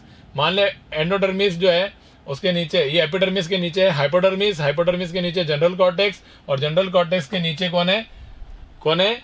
एंडोडर्मिस हो गई। तो हाइपोडर्मिस भी कुछ लेयर की हो सकती है, 4 से 5 लेयर की, जनरल कॉर्टेक्स 9 से 10 लेयर का, और एंडोडर्मिस जो होती है वो सिंगल लेयर्ड होती है, सिंगल सेल लेयर की होती है, एक सेल के लेयर की होती है एंडोडर्मिस। ऑलवेज हमेशा ध्यान रखिएगा, एपिडर्मिस भी मेनली एक लेयर की होती है, लेकिन कहीं कहीं जगह मल्टी लेयर हो सकती है। Endodermis always single cellular layer की होगी, एक लेयर की होगी। ये हो गया कॉर्टेक्स। तो और अंदर चलिए, एंडोडर्मिस के बाद कौन आएगा? पेरिसाइकल। कौन आएगा? पेरिसाइकल। पेरिसाइकल आ गया। सर पेरिसाइकल के बाद कौन आएगा? पेरिसाइकल के बाद में सबसे अंदर की तरफ में आता है, वो आता है मेडुलरी रेज, और हम बोलते हैं इसको पिथ। क्या बोलते हैं? पिथ। तो तीन पार्ट में डिवाइड है जीटीएस, है ना। इसमें है कॉर्टेक्स, एंडोडर्मिस, और सेंटर में है पिथ। तो ये हो गया पिथ। ओके, अब सर क्या रह गया? एपिडर्मिस गया, हाइपोडर्मिस गया, जनरल कॉर्टेक्स गया, एंडोडर्मिस गया, और पेरिसाइकल गया, और पिथ गया। अब जो बाकी बचा है वो कौन हो गया? वीटीएस। कौन हो गया? वीटीएस, वैस्कुलर टिश्यू सिस्टम रह गया पीछे, जिसमें जाइलम और फ्लोएम होंगे। ओके, तो इस तरीके से प्लांट के अंदर ये टिश्यू सिस्टम डिवाइडेड होते हैं, ग्राउंड टिश्यू सिस्टम डिवाइडेड होता है। ओके, वैस्कुलर टिश्यू सिस्टम में कौन होते हैं भाई? वैस्कुलर टिश्यू सिस्टम में अभी मैंने पीछे बचाया कौन? एंडोडर्मिस के अंदर कौन था? एंडोडर्मिस के अंदर था पिथ, और पिथ के बाद में कौन थे? Vascular bundles. तो ये पिथ प्लस वैस्कुलर बंडल्स जो है उनको बोलते हैं स्टील। तो पेरिसाइकल, एंडोडर्मिस के अंदर कौन कौन है? एंडोडर्मिस के अंदर है वैस्कुलर बंडल, पिथ और पेरिसाइकल। कौन है? पेरिसाइकल। ये तीनों मिलकर के बनाते हैं कौन? स्टील। क्या बनाते हैं? STELE, स्टील बनाते हैं। तो एंडोडर्मिस के अंदर जितना भी पार्ट है वो स्टील होता है। तो वैस्कुलर बंडल किसका पार्ट हो गया? वैस्कुलर टिश्यू सिस्टम का, तो वो स्टील का पार्ट भी है। ओके, क्लियर हुआ या नहीं हुआ? तो इस तरीके से वैस्कुलर बंडल्स दो तरीके के होते हैं, दो तरीके के वैस्कुलर बंडल हैं। एक तो होते हैं रेडियल वैस्कुलर बंडल। कौन से? रेडियल वैस्कुलर बंडल कैसे होते हैं? देखो, रेडियल दिख रहा है आपको? रेडियल का मतलब होता है कि दो अलग अलग रेडियस के ऊपर है। यहाँ फ्लोएम है, यहाँ जाइलम है, यहाँ जाइलम है, ये फ्लोएम है। तो मतलब जाइलम और फ्लोएम ऑल्टरनेट है और डिफरेंट रेडियस के ऊपर है, ऑल्टरनेट है, डिफरेंट रेडियस पर है। तो ऐसे वैस्कुलर बंडल होते हैं रेडियल वैस्कुलर बंडल, जो होते हैं रूट्स में। किसमें होते हैं? चाहे डाइकोट रूट हो चाहे मोनोकोट रूट हो। तो देखो ये आपको डाइकोट रूट का सेक्शन दिखाना है। आप बोलोगे सर आपको कैसे पता लगा डाइकोट है? तो मैंने ये जाइलम गिन लिए, 1 2 3 और 4। ये होता है टेट्रार्च। 4 जाइलम है, टेट्रार्च कंडीशन है, तो ये डाइकोट रूट है। अभी आपको समझाऊंगा मैं। अब ये जाइलम हो गया, तो ये कौन है सर? फ्लोएम, ये फ्लोएम। तो ये रेडियल वेस्कुलर बंडल हो गए, जो रूट का सेक्शन कट है ये। तो रेडियल वेस्कुलर बंडल के बाद दूसरे कौन से वेस्कुलर बंडल होते हैं सर? दूसरे ऐसे होते हैं, देखो ये रेडियल है, जिसमें जाइलम अलग रेडियस पर, फ्लोएम अलग रेडियस पे। लेकिन एक वेस्कुलर बंडल ऐसा है इसके अंदर, ये वेस्कुलर बंडल है साहब, ये सर आप देखना सर, एक रेडियस है, एक ही रेडियस पर दोनों होंगे। कैसे कि यहां तो होगा पीछे की तरफ में, ऑलवेज पेरिफेरी की तरफ में होगा फ्लोएम, और सेंटर की तरफ होगा जाइलम। तो आप इसको उठा करके यहां देख सकते हो सर, ये देखो है ना, आपने बीच में क्या बनाई है? कैम्बियम। क्या बनाई है? कैम्बियम। तो आप देखो, ये तो हो गया फ्लोएम, बीच में हो गई कैम्बियम, और अंदर हो गया जाइलम। Okay, clear? अब ये देख सकते हो, इसके अंदर फ्लोएम है, जाइलम है, लेकिन बीच में कैम्बियम नहीं है। तो इनको, इस टाइप के वेस्कुलर बंडल को क्या बोलेंगे? जिनमें जाइलम और फ्लोएम सेम रेडियस पर है। देखो आप, सेम रेडियस के ऊपर जाइलम और फ्लोएम है। तो ये तो रेडियल हो गए, तो ये दोनों जो है वो है कॉन्जॉइंट। कौन से हैं? कॉन्जॉइंट। कॉन्जॉइंट का मतलब है एक ही रेडियस के ऊपर है, जाइलम सेंटर की तरफ, फ्लोएम पेरिफेरी की तरफ, एक ही रेडियस पर, कॉन्जॉइंट वेस्कुलर बंडल। और कॉन्जॉइंट वेस्कुलर बंडल दो टाइप के होते हैं। ये वाला तो है ओपन। ओपन क्यों बोला? It is open for secondary growth, क्योंकि इसमें कैम्बियम है। जिसमें कैम्बियम होती है वो होता है ओपन फॉर सेकेंडरी ग्रोथ, और इसमें कैम्बियम नहीं होती है तो it is close for secondary growth. इसमें सेकेंडरी ग्रोथ नहीं होगी, कैम्बियम नहीं है, तो ये है कॉन्जॉइंट क्लोज, ये कॉन्जॉइंट ओपन। तो सर ये ऐसे किसमें होते हैं? कॉन्जॉइंट और ओपन टाइप के। तो ये होते हैं स्टेम में, और डाइकोट स्टेम में होता है। किसमें होता है? डाइकोट स्टेम के अंदर प्रेजेंट होता है। सर ये कॉन्जॉइंट और क्लोज टाइप के किसमें होते हैं? ये होते हैं मोनोकोट स्टेम में। किसमें होते हैं? मोनोकोट स्टेम के अंदर होता है, लीव्स में होता है। किसमें होता है? लीव्स और मोनोकोट स्टेम में इस टाइप के वेस्कुलर बंडल पाए जाते हैं। तो ये है वेस्कुलर बंडल, उसमें आपके different types of vascular bundle यहाँ पर आपने पढ़ ली है। ओके, किसमें कौन सा होता है वो भी आपको समझ में आ गया। अब हम बात करते हैं सर डाइकोट रूट का सेक्शन कट। ये डाइकोट रूट है, इसमें कुछ नहीं करना है। एक डाइकोट रूट मतलब, एक रूट मतलब एक ऑर्गन। ऑर्गन आपको हमेशा याद रखिए, प्लांट की बॉडी में ऑर्गन, ऑर्गन कौन है? ऑर्गन है स्टेम, ऑर्गन है रूट, ऑर्गन है लीफ। तो ये तीनों ऑर्गन किसके बने हुए होंगे? ये बने होंगे टिश्यू सिस्टम्स के। किसके? टिश्यू सिस्टम्स के। सर टिश्यू सिस्टम्स कितने हैं? 3। कौन कौन सा? ईटीएस जो सबसे बाहर होगा, एपिडर्मिस वाला, है ना, और फिर होगा बीच सेंटर में वीटीएस, और होगा जीटीएस। तो सबसे बाहर ईटीएस, फिर जीटीएस और फिर वीटीएस, अंदर से बाहर आएंगे। तो सर ईटीएस को आपको पता है एपिडर्मिस होगा, जो एक सिंगल लेयर का एपिडर्मिस है। उस एपिडर्मिस के बाहर की सेल पर क्यूटिकल होगा। तो सर रूट के ऊपर क्यूटिकल नहीं होता है। एपिडर्मल टिश्यू सिस्टम में वाटर लॉस को प्रिवेंट करने के लिए क्यूटिकल रूट पर नहीं होता है, ये बात इंपॉर्टेंट है। इसके अलावा स्टोमेटा नहीं होते हैं ईटीएस के अंदर। तो रूट हेयर होता है, बिल्कुल यूनिसेलुलर रूट हेयर होते हैं। तो ये हो गया। और एक एपिडर्मिस होती है, और एपिडर्मल सेल्स जो होती हैं वो एक लाइन में लग करके सिंगल लेयर वाला एपिडर्मिस बना देते हैं। ये हो गया ईटीएस, बात खत्म, ईटीएस खत्म। अब बात करें सर जीटीएस की। आप ही ने समझाया हमें, जीटीएस 3 पार्ट में डिवाइड होता है, बाहर से अंदर। पहले होता है कॉर्टेक्स, फिर होता है एंडोडर्मिस, और फिर होता है पिथ, है ना। और आपने भी समझाया हमें, कॉर्टेक्स भी बाहर से अंदर 3 पार्ट में डिवाइड होता है। पहले होता है हाइपोडर्मिस, फिर होता है जनरल कॉर्टेक्स, और फिर होता है एंडोडर्मिस।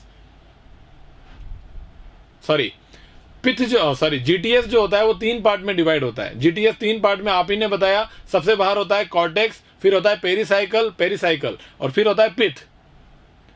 और सबसे बाहर जो आपने कॉर्टेक्स बताया वो भी 3 पार्ट में डिवाइड होता है। उसमें भी सबसे बाहर होती है हाइपोडर्मिस, फिर होता है जनरल कॉर्टेक्स, और फिर होता है एंडोडर्मिस। तो आप देखो हाइपोडर्मिस होती है क्या? तो आप ध्यान रखना, जीटीएस में हाइपोडर्मिस नहीं होती। जैसे ईटीएस में क्यूटिकल नहीं होती। क्या नहीं होती? Cuticle absent. वैसे हाइपोडर्मिस एब्सेंट, हाइपोडर्मिस नहीं होती। तो फिर जनरल कॉर्टेक्स होगा क्या? यस सर, जनरल कॉर्टेक्स होगा, बहुत लंबा। ये जनरल कॉर्टेक्स है, लूजली कॉम्पैक्ट है, जिससे वाटर एब्जॉर्ब होने के बाद इजीली अंदर आ सके। लूज पैकिंग होती है, इंटरसेलुलर स्पेसेस होता है, पेरेन्काइमा का होता है।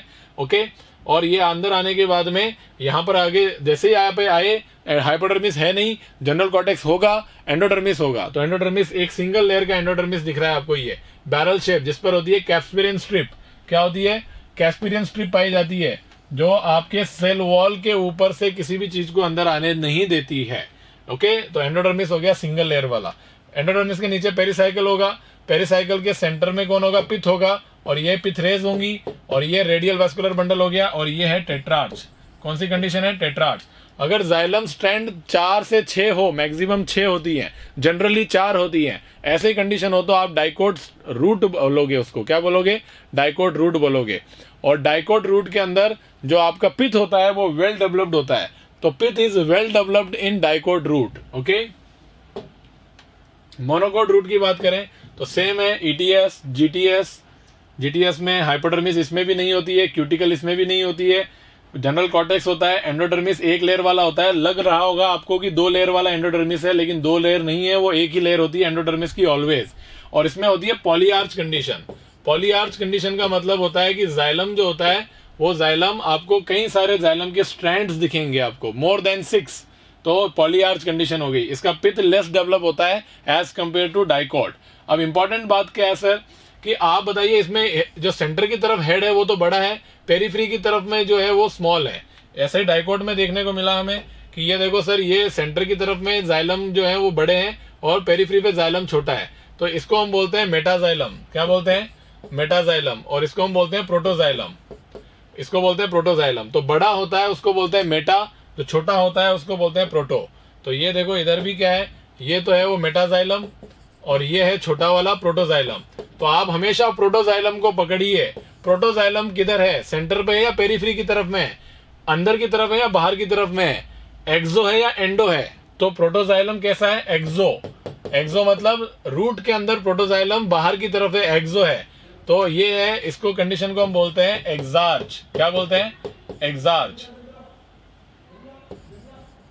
Exarch condition. तो जाइलम की एक्सार्च कंडीशन, एक्सार्च कंडीशन का मतलब होता है, प्रोटो दिमाग में रखिए ऑलवेज, हमेशा देखना प्रोटो की डायरेक्शन किधर है। प्रोटो पेरीफ्री पे एक्सार्च, प्रोटो सेंटर में एंडार्च, एंडार्च स्टेम में, एक्सार्च रूट में।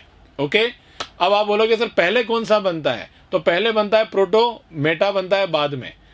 पहले प्रोटो बनता है फिर मेटा बनता है। तो आप सोचो, पहले जाइलम यहां बना था, फिर ये इधर बना, तो इसकी डायरेक्शन किधर हो गई, पेरीफ्री से सेंटर की तरफ में हो गई, पेरीफ्री से सेंटर की तरफ में हो गई, प्रोटो से मेटा की तरफ। तो इसकी डायरेक्शन कैसी है, सेंट्रीपिटल है या सेंट्रीफ्यूगल है। तो रूट्स के अंदर जाइलम का डेवलपमेंट होता है सेंट्रीपिटल। आया समझ में, प्रोटो बाहर है, मेटा अंदर है, पहले प्रोटो बनता है फिर मेटा बनता है, तो सेंटर की तरफ में, इसको बोलते हैं सेंट्रीपिटल। तो centripetal xylem development, exarch condition in roots, और polyarch condition in monocot and tetrarch condition in dicot. That's it. तो डाइकोट्स, अब स्टेम की हम बात करें तो सर स्टेम में सर ईटीएस हो गया बाहर, ये देखो आपको समझाते हैं कि ये ईटीएस हो गया। ईटीएस के अंदर एपिडर्मिस होगा, एपिडर्मिस जो होता है उसके अंदर मल्टीलेयर्ड एपिडर्मिस भी हो सकता है। इसमें ये ट्राइकोम होंगे, एपिडर्मल हेयर बोलते हैं इसको अपन, ट्राइकोम मल्टीसेलुलर होंगे, ब्रांच भी हो सकते हैं, है ना। तो ये ट्राइकोम हो गया, इसके ऊपर क्यूटिकल भी होता है। तो नया जो स्टेम होता है डाइकोट यंग स्टेम, उसके ऊपर क्यूटिकल होता है। Okay, clear. और याद रखिएगा इसके अंदर ये एपिडर्मिस पूरा, स्टोमेटा भी होते हैं। क्या होते हैं, स्टोमेटा भी होते हैं। तो सारी चीज एटीएस की पढ़ ली हमने। अब आते हैं जीटीएस। तो जीटीएस में सबसे बाहर कौन होता है, सबसे बाहर कॉर्टेक्स। कॉर्टेक्स में 3 है, 3 में सबसे बाहर हाइपोडर्मिस। तो यहाँ पर हाइपोडर्मिस प्रेजेंट होगी और वो होगी कोलेनकाइमा की। तो कोलेनकाइमा की यहाँ पर हाइपोडर्मिस प्रेजेंट है जो फ्लेक्सिबिलिटी प्रोवाइड करने के लिए रेडी है। उसके बाद पेरेनकाइमा का जनरल कॉर्टेक्स है। कौन है, जनरल कॉर्टेक्स है।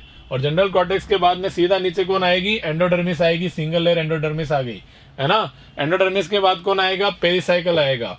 और पेरिसाइकल आने के बाद में कौन आएगा भाई, पेरिसाइकल के जस्ट सामने ये देखो, ये डायग्राम, ये ऐसे जा रहे हैं हम लोग। ये एटीएस, एटीएस में एपिडर्मिस गया, हाइपोडर्मिस गया, जनरल कॉर्टेक्स गया, एंडोडर्मिस गया, पेरिसाइकल गया, पेरिसाइकल के जाते ही वेस्कुलर बंडल आ गया। और वेस्कुलर बंडल में सबसे बाहर की तरफ कौन होगा, फ्लोएम। तो फ्लोएम, कैम्बियम और मेटाजाइलम, प्रोटोजाइलम, ये सब है वेस्कुलर बंडल।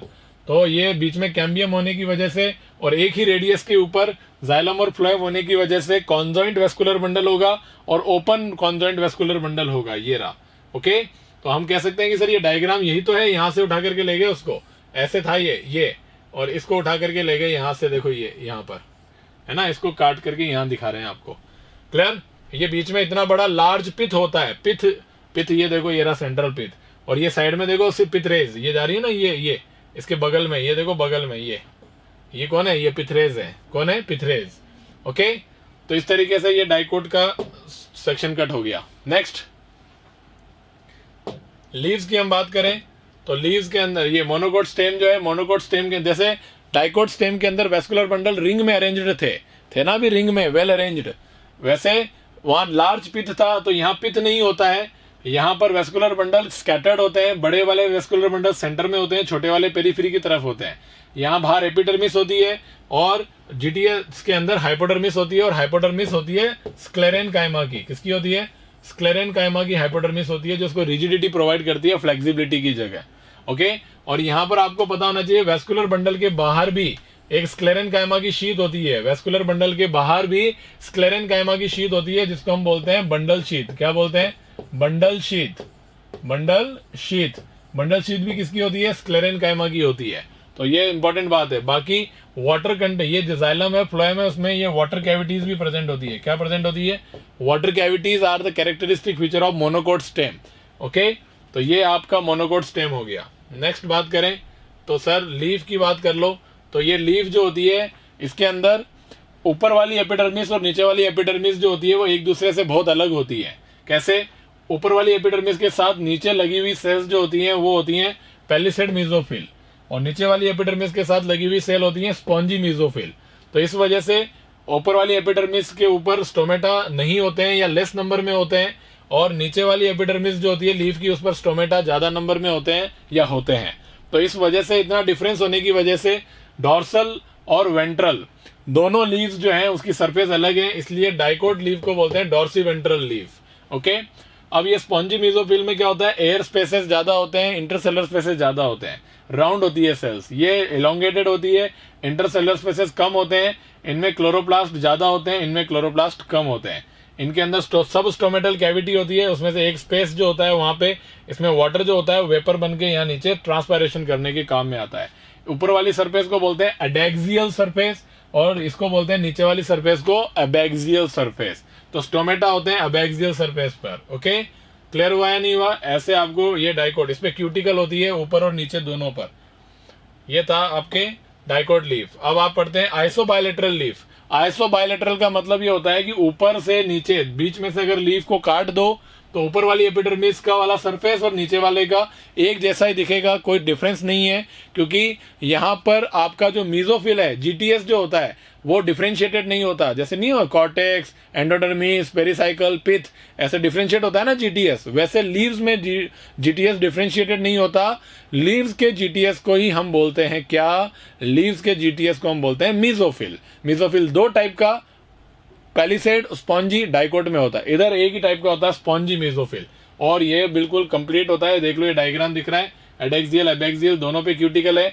यहाँ स्टोमेटा जो होते हैं वो यहाँ पर भी है और यहाँ पर भी है, तो दोनों सरफेस पर स्टोमेटा इक्वल नंबर में होते हैं, है ना। और मेसोफिल एक ही जैसा होता है, और बाकी बड़े बड़े आपको क्या दिखेंगे? ये वेसल्स दिखेंगे आपको, करेक्ट। अब इसकी जो एडेक्सियल सरफेस होती है, यहाँ पर कुछ सेल जो एपिडर्मल सेल्स जो होती हैं वो मॉडिफाई हो जाती हैं, जिनको हम बुलीफॉर्म सेल और मोटर सेल बोलते हैं, जो एक मिड वेन के अलोंग होगी ऐसे पूरी। और ये जब खाली हो जाती हैं, वाटर नहीं होता है, तो ये लीफ की सरफेस को ऐसे कर्ल कर लेती है, यूं यूं। तो ये वाटर सरफेस को क्या करती है? वाटर के लॉस को कम कर देती है, और अगर ये पानी से भर जाती है तो ये फैला देती है, तो वाटर को लॉस को इंक्रीज कर देती है। तो ये वाटर कंट्रोल करने के लिए काम में आती है। Now come to the secondary growth. देखो भाई सेकेंडरी ग्रोथ क्या है? ये प्लांट है, इस प्लांट में मैंने बोला है कि देखो डाइकोट रूट है, ये डाइकोट स्टेम में सेकेंडरी ग्रोथ पढ़ रहे हैं। सेकेंडरी ग्रोथ डाइकोट रूट में और डाइकोट स्टेम के अंदर हम पढ़ेंगे। ये डाइकोट स्टेम का सेक्शन कट है, इसमें वेस्कुलर बंडल्स है, और इन वेस्कुलर बंडल में इंट्राफेसिकुलर कैम्बियम है, ये बीच में पिथ रेज है। पिथ रेज की सेल का डी डिफरेंशिएशन हुआ, डी डिफरेंशिएशन होने के बाद में ये इंटरफेसिकुलर कैम्बियम बनता जाएगा, इंट्रा को जोड़ देगा और एक वेस्कुलर कैम्बियम रिंग बन जाएगी। तो ये देखो इंटरफेसिकुलर और इंट्राफेसिकुलर जुड़ गए, तो इससे आप क्या बन गया? इंटरफेसिकुलर ये हो गया, इंट्रा ये हो गया, तो कंप्लीट वेस्कुलर कैम्बियम रिंग का फॉर्मेशन हो गया। तो it is called vascular cambium formation. अब वेस्कुलर कैम्बियम बन गई स्टील के अंदर बनी है, ठीक है। दो टाइप की कैम्बियम बनती है स्टेम के डाइकोट स्टेम के सेकेंडरी ग्रोथ में, एक तो स्टील के अंदर और एक स्टील के बाहर। कहां पर? ये रूट हो गया, ये एंडोडर्मिस हो गया, सॉरी ये सेक्शन कट हो गया, ये एपिडर्मिस हो गया, ये एंडोडर्मिस हो गया। ये एपिडर्मिस है, ये एंडोडर्मिस है, ये एंडो और ये एपी। तो एपिडर्मिस और एंडोडर्मिस के बीच में यहां बनेगी कॉर कैम्बियम। कौन सी कैम्बियम? Cork cambium. और एंडोडर्मिस के अंदर स्टील में बनेगी, ये देखो बन गई ना अभी, ये जो बन गई है वो बन गई है वैस्कुलर कैम्बियम। ठीक है, तो कैम्बियम के अंदर पहले हमने बना लिया है स्टील कैम्बियम को, वैस्कुलर कैम्बियम को बना लिया है। अब वैस्कुलर कैम्बियम की एक्टिविटी शुरुआत करते हैं। अब ये सेल डिवाइड होगी, वैस्कुलर कैम्बियम डिवाइड होती है। और जब वैस्कुलर कैम्बियम डिवाइड होती है तो कैसे डिवाइड होती है देखिए आप लोग। आपने देखा होगा कि ये वैस्कुलर कैम्बियम, ये दिख रहा है आपको, ये जाइलम और ये फ्लोएम। अब ये सेल डिवाइड हो रही है तो इधर भी सेल बनाएगी और अंदर भी सेल बनाएगी। जैसे मैं अगर एक वैस्कुलर बंडल लूं आपके सामने, तो ये ऐसा था, है ना, इसमें ये कैम्बियम थी, इस कैम्बियम ने इधर डिवीजन किया, इधर डिवीजन किया, तो ये डायरेक्शन ए और ये है बी। तो ये बी की तरफ में जो बन रही है वो बनेगी कम, इधर है फ्लोएम और इधर है जाइलम। तो जाइलम की तरफ एक्टिविटी होती है ज्यादा और फ्लोएम की तरफ एक्टिविटी होती है कम।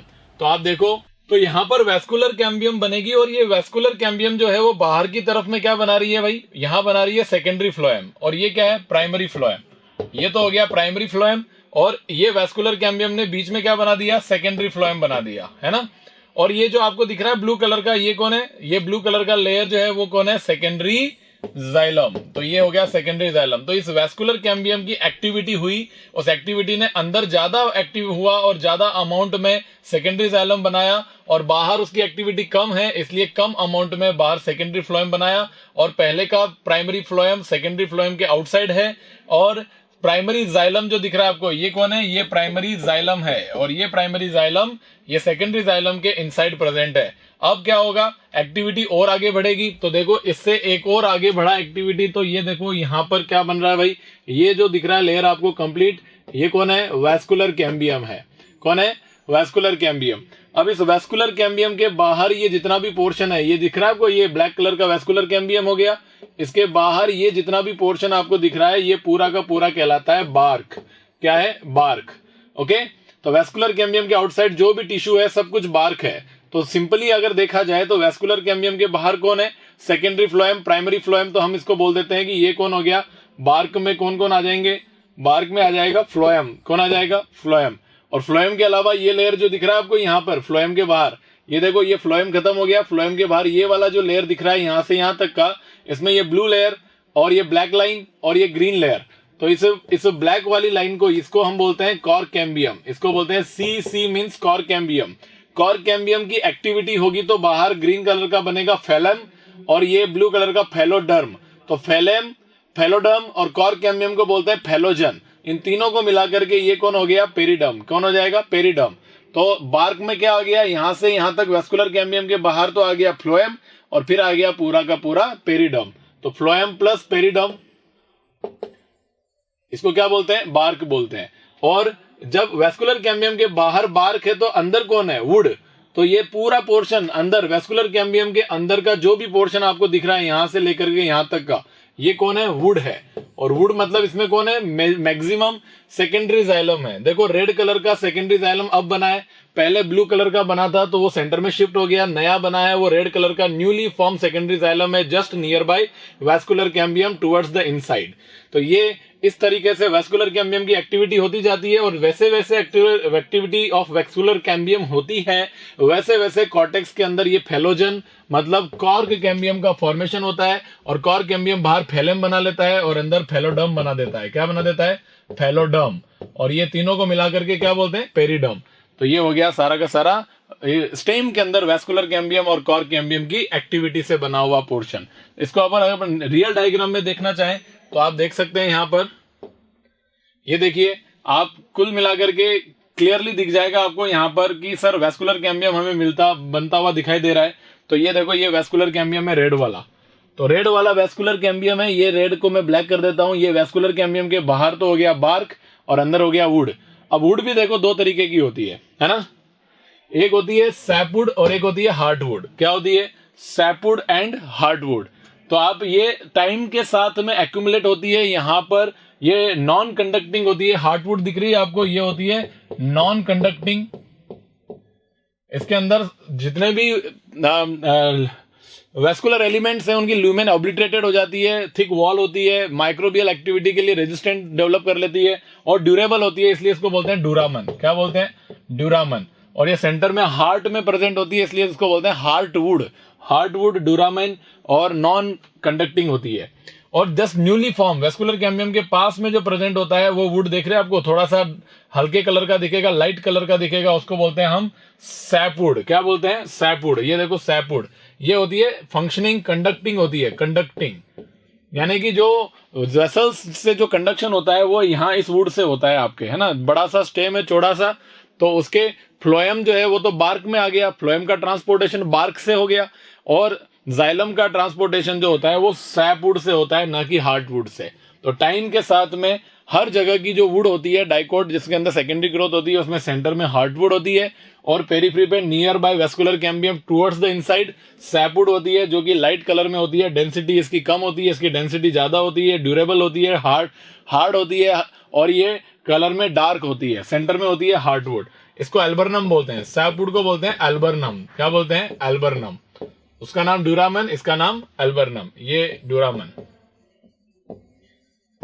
और एल्बर्नम, ये भी आपको पता होने चाहिए टाइम के साथ में। अब एक तो ये हुआ टाइम के साथ में वुड जो है वो अलग अलग तरीके की हो गई। इसी तरीके से आप वैस्कुलर कैम्बियम की एक्टिविटी जो होती है वो एनवायरमेंटल कंडीशंस पर डिपेंड करती है।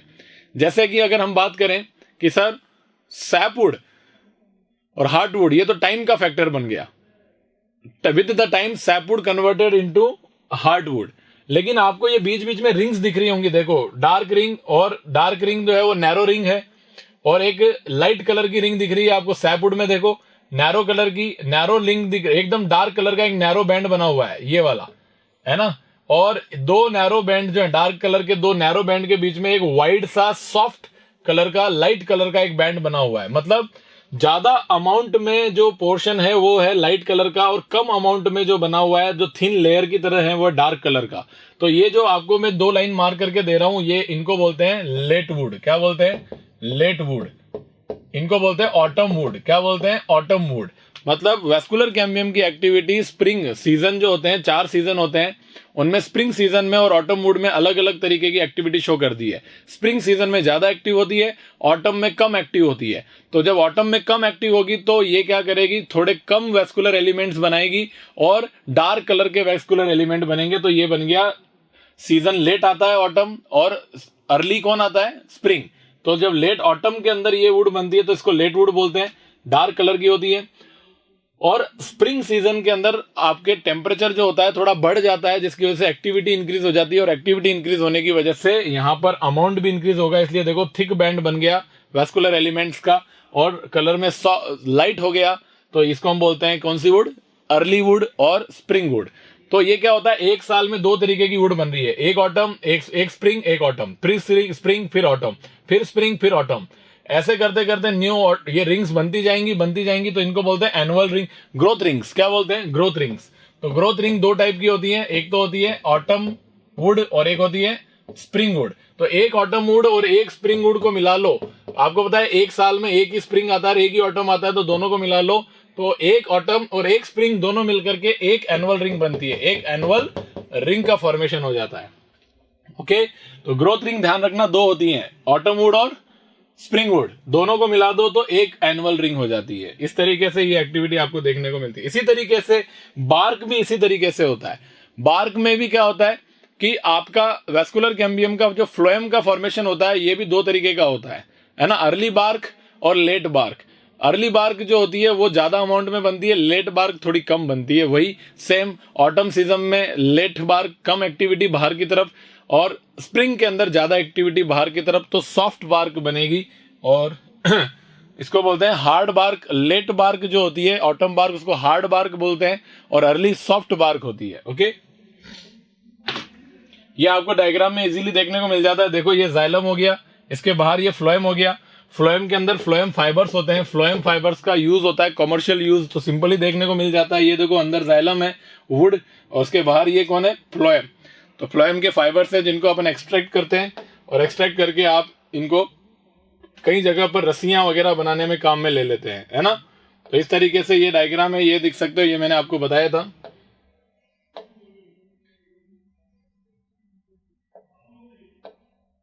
Hardwood, sapwood, cork cambium, lenticels. Okay,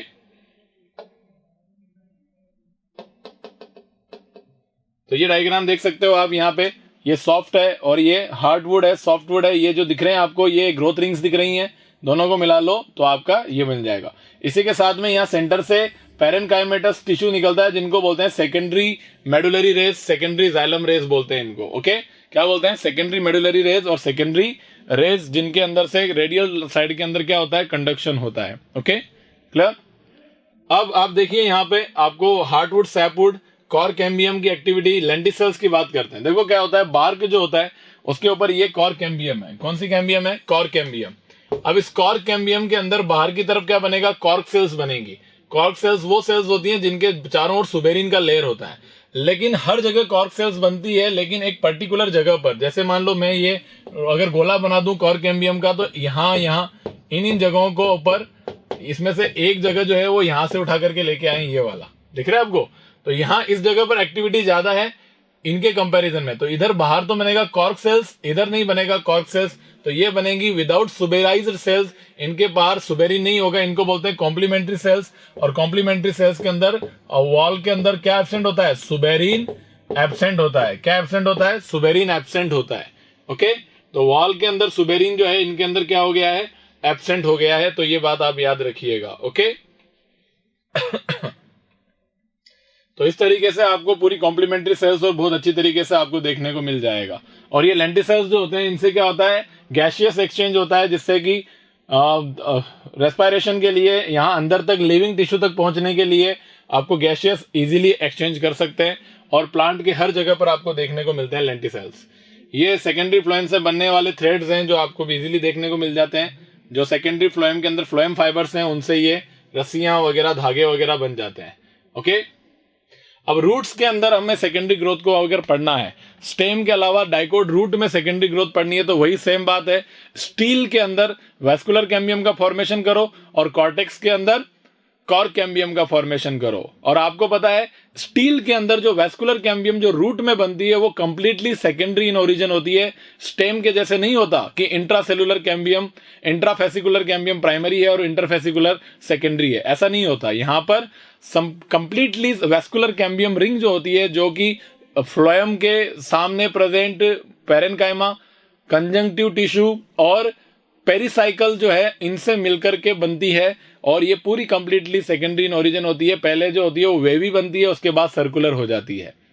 इसी तरीके से कॉर्क कैम्बियम वहां पर इंटरनल हाइपोडर्मिस की सेल्स बनाती थी, यहां पर पेरिसाइकल की सेल्स जो होती हैं वो बाहर जाकर के कॉर्क कैम्बियम का फॉर्मेशन करती है रूट के अंदर। और रूट जमीन में होती है। तो टेम्परेट रीजन के जो प्लांट्स थे जिनमें आपको एनुअल रिंग्स देखने को मिलती थी टेम्परेट रीजन में, क्योंकि वहीं पर ही वैस्कुलर कैम्बियम की एक्टिविटी ऑटम और स्प्रिंग के अंदर अलग अलग होती है टेम्परेट रीजन में, क्योंकि वहां ऑटम और स्प्रिंग अलग अलग होते हैं, डिस्टिंक्ट होते हैं, स्पष्ट होते हैं। ट्रॉपिकल रेन फॉरेस्ट जो होता है उनके अंदर ये ऑटम सीजन जैसा सिलसिला नहीं है, वहां एक जैसा ही throughout the year climate होता है। तो वैस्कुलर कैम्बियम को अलग अलग तरीके से एक्टिविटी करने का मौका नहीं मिलता है, इसलिए वहां पर आपको ग्रोथ रिंग्स नहीं मिलती हैं। ऑटम वुड और अर्ली वुड और लेट वुड जैसी कोई चीज नहीं बनती है ट्रॉपिकल रेन फॉरेस्ट में। लेकिन रूट जो है, चाहे वो टेम्परेट रीजन का प्लांट क्यों ना हो, रूट जो होती है वो जमीन में होती है। और वहां पर वो मौसम के अंदर बदलाव जो होते हैं ऑटम और स्प्रिंग वाले, वो रूट को फील नहीं होते हैं। तो रूट के अंदर एनुअल रिंग्स आपको देखने को नहीं मिलती, भले ही प्लांट टेम्परेट रीजन का ही क्यों ना हो। ट्रॉपिकल में तो वैसे ही नहीं देखने को मिलेगी। ओके, तो हम देखते हैं कैसे वो वैस्कुलर कैम्बियम की रिंग का फॉर्मेशन होता है।